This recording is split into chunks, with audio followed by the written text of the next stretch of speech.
Well, good morning, my family, Galilee family and friends. This is Paula, coming to you on Friday the 13th.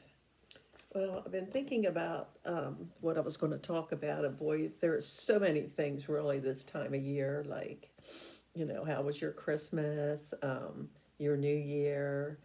Um, did you have plans? Did you have a great New Year? Do you have all kind of plans for the upcoming year? Or were you like me and just getting over COVID, which really changed my New Year? Um, and all of them I could talk about in length, actually. But what I'm going to talk about today, and I hope I can relate to some of you out there, is a lack of motivation. Because, yes, I've encountered that.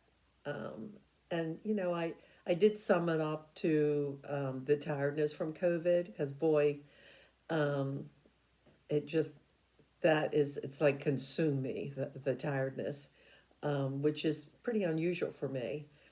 But then again, it's just almost like I just hit a wall. And then I was thinking, well, a wall is something I had read before, like it's something to lean on. And I'm thinking, well, maybe that's what I'm supposed to do. Just take some time um, and think about the new year and what I want to accomplish. And I just felt, I have to admit, just totally unmotivated to think of doing anything. Um, and I know a lot of it was COVID, but I think sometimes we just do so much, and especially in the anticipation of Christmas, and you're just running on, you could be running on empty, I'm sure, but you just go because you're so excited. It's so wonderful. And it's like, it's done very quickly, considering all the time and energy you put into all the festivities. It's over. And I almost think, well, maybe God planned on me getting COVID because I had no choice but to rest and reflect and think. And so I started looking in the Bible, which I always do, and going to the back and like, is there anything in there about lack of motivation? Because it's not really something that I encounter very often. And the one I really liked was Second Peter 1, verse 10. Therefore, brothers, be all the more diligent to confirm your calling and election. For if you practice these qualities, you will never fail. And then Matthew 6:34. Therefore, do not be anxious about tomorrow, for tomorrow will be anxious for itself. Sufficient for the day is its own trouble. And you think, I mean, I tend to go on like I'm already thinking about tomorrow and then next week, and I know better than that.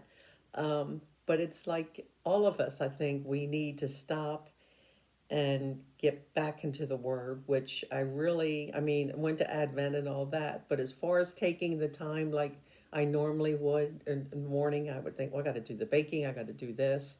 I know better, and it does make such a difference in your whole attitude. Believe me. So I did do a lot of reading while I was lying around on the couch, and then there was one that really made me think. Well, one of my favorites is Philippians 4:13. I could do all things through him who strengthens me. And I'm thinking if you just think about that, you can. Just think, he's there with you and you can do anything. And Peter 5:7, casting all your anxieties on him because he cares for you. But this one really made me think. And it'd be interesting on your thoughts too. Um, Galatians 1, verse 10. For am I now seeking the approval of man or of God? Or am I trying to please man?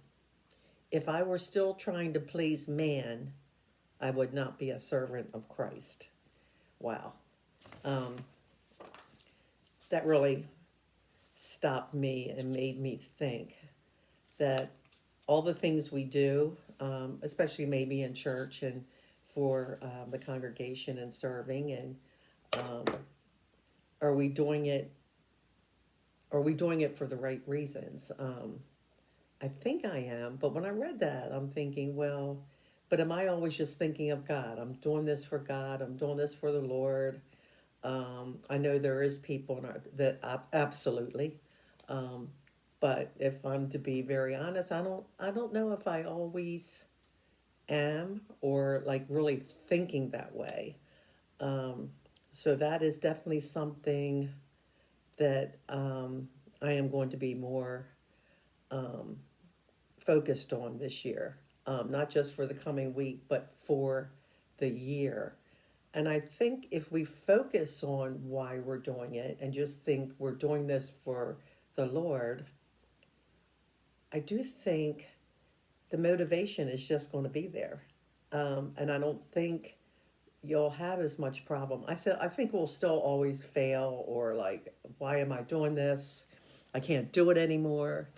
But I think if we keep God as our focus and that's why we're doing it, I do think we'll be happier in what we're doing and serving.